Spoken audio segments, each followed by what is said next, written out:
Hi, everyone. Thanks, CSAP, for this opportunity to present on the GIS mapping tool. So I'm not sure how many people use it, but it's come a long way in a couple years since its initial development. So some of the things we're going to cover, if you're looking for a recent determination, AIP, or a COC anywhere in the province, this could be useful as long as it's in the system. If you need to know anything about a water use determination local to your site, maybe you're looking for background soil or groundwater issues. You want to be aware of any Protocol 6 pre-approvals near your site. Or perhaps you want to know if your site falls within the historic high water mark, depending which urban center you're in.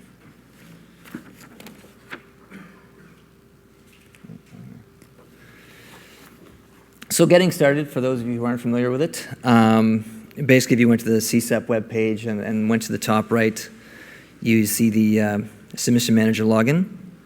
Then you use your login email and password, and if you have any issues with that, you can contact Nellie to make sure you know how to get into the system for the submission manager. And basically at the top, you click on that link and you'll get to the opening page of the GIS application. So just a few notes. There's a master legend which indicates the blue dots are where DW is applicable. The red dots, DW is not applicable. And for the gray ones, the status of DW applicability is unknown. Also below that main menu there, you'll see you can change the base maps if you don't like the default one. So on the opening screen, there's a few, if you go to the search item, there's a few ways you can go about searching the system. You can either do an address search on the top left.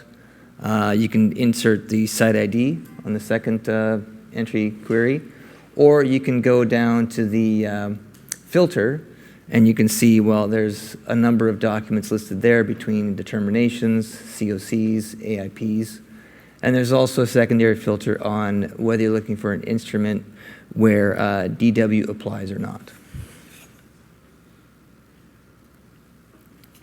So if you were to do a system query for, let's say, certificates, regardless of whether DW applies, the system would basically say there's 348 matches. And just as an example, let's say you're working downtown and you wanted to, let's say, click on a site. So you click on the site, the window comes up, and you'll see right there that the COC document, if you were to click on it, you would get the PDF version called up on a secondary window. So let's say you do a site registry search from your stage 1 and you perhaps want a copy of the COC close to your site. If it's in the system, you can find it probably within the last maybe 4 to 5 years, perhaps. From a address search standpoint, I just, to kind of move around the province, I picked a site in Kamloops. So if you were to type in 755 May 1st Street, Kamloops, the system would basically indicate the green diamond is where your site is. You click on the blue dot. Again, you would find the link to the PDF COC.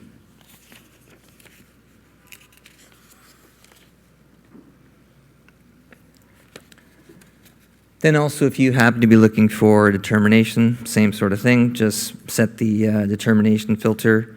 Again, if you're in the Lower Mainland, irrespective of water use, you would get 136 matches. You just go pick your site and click on your document, and there you have the determination as well.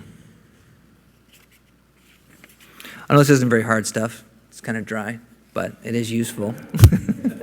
I was going to entertain doing a live version, but Paul Webb told me that was presenter suicide, so I decided to stick with the screenshots just in case the live link didn't work. This is also something that people can follow subsequent to the AGM as well. So moving on to water use determinations, if you were to filter that query, you would end up with 54. And so just picking one downtown, you would basically find the reference to the water use document, and then if you click on the link, you would also see the determination letter received from the ministry. So let's say you were working on a site downtown, you wanted to be aware of other water use determinations, and then perhaps wanted to utilize some rationale that supported a different determination. So that's where the handy part comes in, because you could basically look at the rationale presented in the PDF document to perhaps assist you with your client's site as well. But keep in mind, not all water use determinations are in favor of the proponent, where drinking water is found not to apply. And this isn't to pick on anybody. I was looking for some blue dots in my search. So you can see where applications were made, and let's say you had a local site to yours where you were considering the same.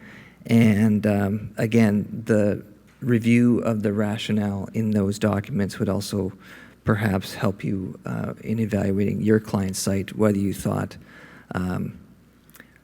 your site met the requirements of Protocol 21, where drinking water may not apply to your site. One of the things in using the mapping tool recently, you do come across some issues. So what I did find is between the previous version and the newer version, if you happen to be looking for a background determination in soil or groundwater, unfortunately, currently the system would give you a null result. But that has been identified to the folks that take care of that, and it'll get worked on. But in the meantime, a workaround would be, just look local to your site. You got to maybe click on a few extra dots. It's not that hard, but it's certainly still usable. And all you would look for is in the windows that come up with the various sites, you would come up to a document that is indicated as a background level document.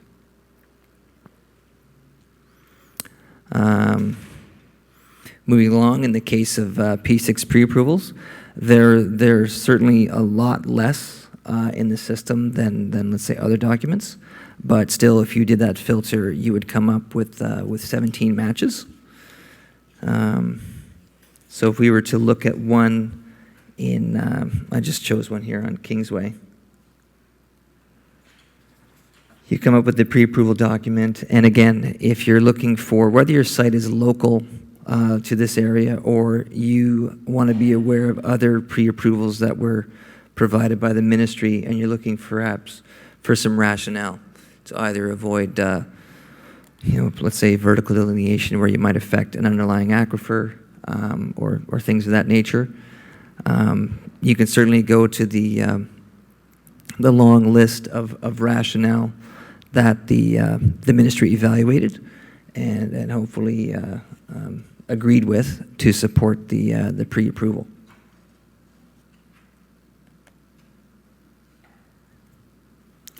One of the new things that is coming to the system, I heard it's imminent, I'm hoping, is I know it's available through, let's say, VanMap or other applications for different municipalities, but 3 areas that the tool is going to include will be previous high water marks. So one will be for Nanaimo, as shown here. Another for Victoria, and again, there's also a draft been put together for Vancouver, and False Creek is shown here. Now those have been, I think, put forward to CSAP, and I think it's just a matter of time before those are implemented. So, why should members use this tool? Well, there's a number of reasons. There could be some helpful ideas on COC vapor conditions for recent submissions if you're having some difficulties around, what your site circumstances are and what your client needs are, and you're want to be aware of something on a resubmission where maybe there is something peculiar or different in the conditions that might apply to your site or that you find useful. As practitioners, we can look at rationale that other professionals have used in water use determinations, especially if you want to be aware of one close to your site. You can look at any background soil or groundwater determinations nearby to your site. Again, perhaps look at potential rationale for P6 pre-approvals. And best of all, you can leave the ministry staff to other matters if you don't have to bug them for certain documents. And then one of the things that I did note in my use of the mapping tool more recently is that depending on the age of the correspondence, and this may have already been fixed, that I believe the ministry should be copied or should be copying CSAP on Protocol 4 and Protocol 9 background substance concentrations as well as water use determinations. I have seen a recent water use determinations where CSAP was copied, but I'm aware of sites where if we obtained a P4 or P9, the system might only have the certificate in the query. So just a note, we can all help improve the system as users to basically, we're trying to make our jobs easier and service our clients better. If you happen to identify any errors, one of the things, between the previous version and the latest is there is a default date error, so sometimes you'll do a search and find that a certificate's dated January 1st, 1970, but we don't believe that's true. So those fixes are in the works.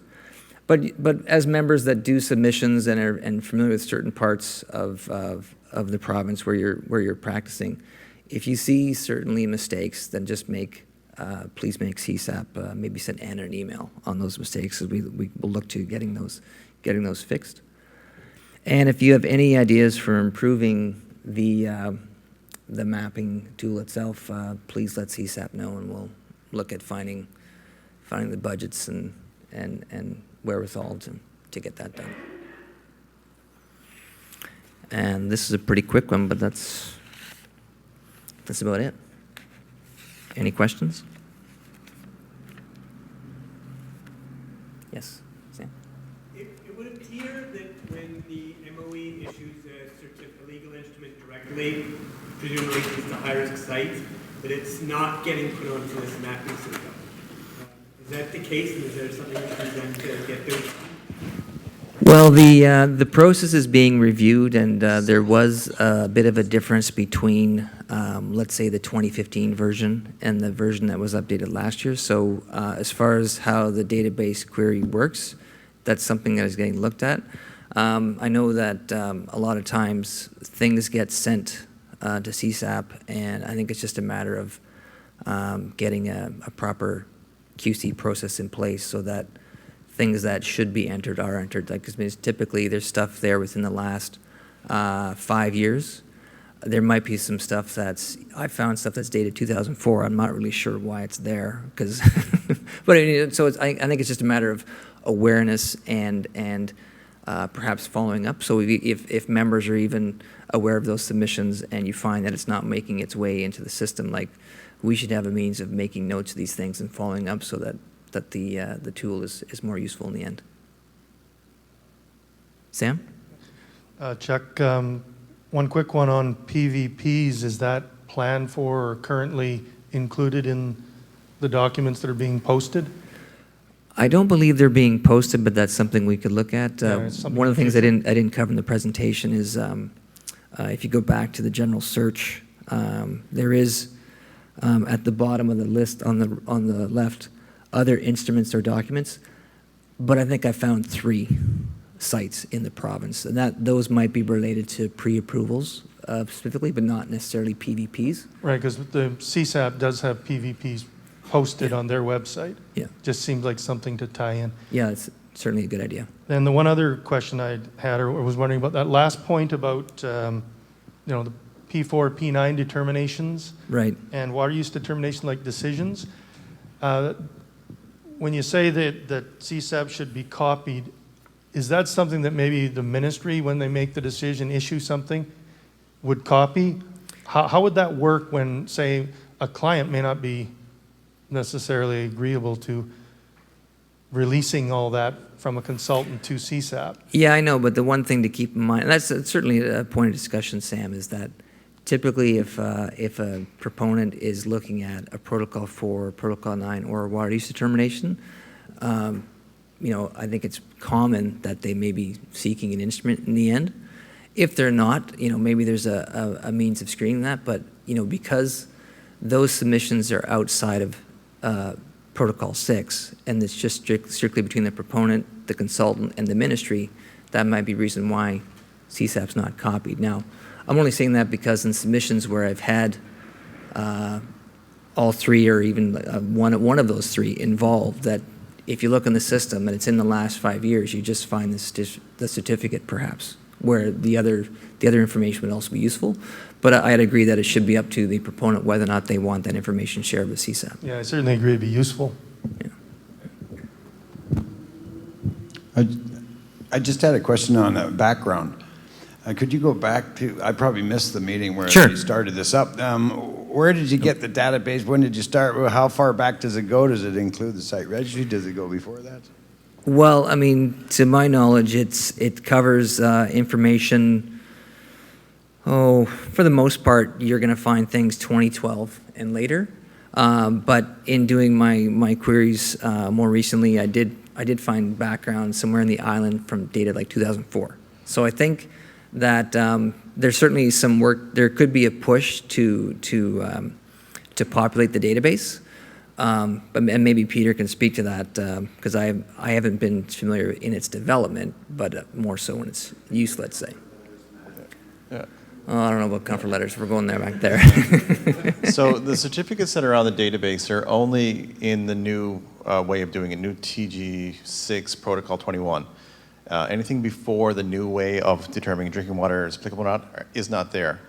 The approvals are all come from the ministry's approval database, which is publicly available. Anybody can look at any approvals that people have asked for P9 or P4 or anything like that. So we did a data dump of all the approvals in the ministry workbooks, which is on the website a year ago. And as the ministry updates it, then we did the data dump. It'd be much more efficient if it just came through to CSAP, but that's how it got there from way back when.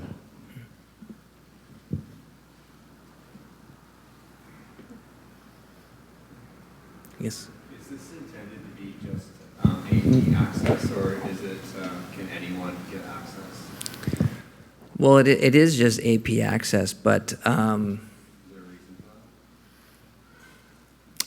There was privacy concerns when we first put it together. We had it so everybody could look at it, and then when we first put it together, we had it so anybody could look at it, was the intention of it, but there was some privacy concerns, and the ministry, all this is FOIable, but it's FOIable through the ministry, not through a third party.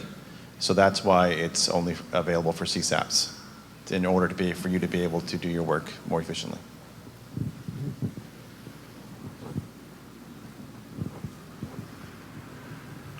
no other questions? Thanks. Oh, sorry. There is one. Sorry. Is there going to be a push to try to put on certificates before 2012, even if the drinking water is not unknown? No. I'm seeing him shaking his head, so. No, I don't think so. I'm just trying to figure what's going on the screen because it's not me.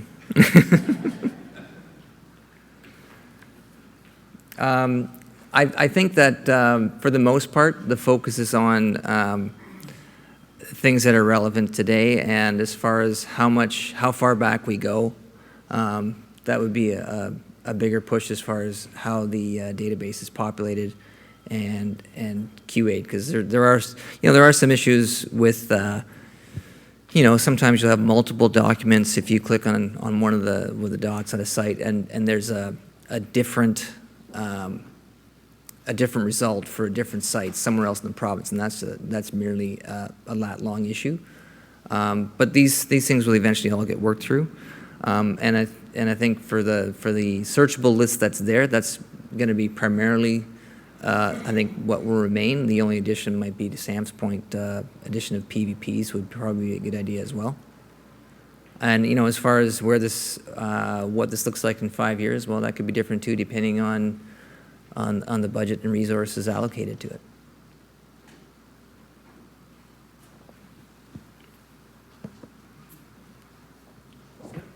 All right, thanks.